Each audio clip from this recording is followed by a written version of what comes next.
4 గంటల్లో తెలుగు రాష్ట్రాల్లో వర్షాలు కురవనున్నాయి. పశ్చిమ బెంగాల్లో ఉపరితల ఆవర్తనం కొనసాగుతోంది. దీని నుంచి జార్ఖండ్, ఛత్తీస్గఢ్, మధ్యప్రదేశ్ మీదుగా గుజరాత్ వరకు ఉపరితల ద్రోణి విస్తరించింది.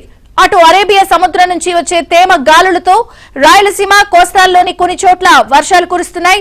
రానున్న 24 గంటల్లో కోస్తా, రాయలసీమ ప్రాంతాల్లో అక్కడక్కడ వర్షాలు కురుస్తాయని, కోస్తాలో తీరం వెంబడి బలమైన గాలులు వీస్తూ ఉన్నందున మత్స్యకారులు సముద్రంలో వేటకు వెళ్లరాదని వాతావరణ శాఖ హెచ్చరించింది.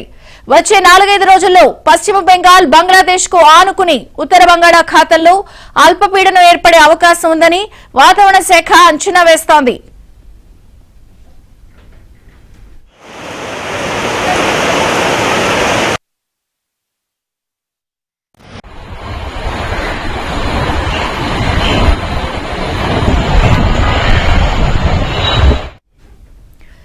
ఇటు తెలంగాణలోని 1-2 జిల్లాల్లో ఇవాళ అక్కడక్కడ భారీ వర్షాలు కురిసే అవకాశం ఉందని హైదరాబాద్ వాతావరణ కేంద్రం ప్రకటించింది.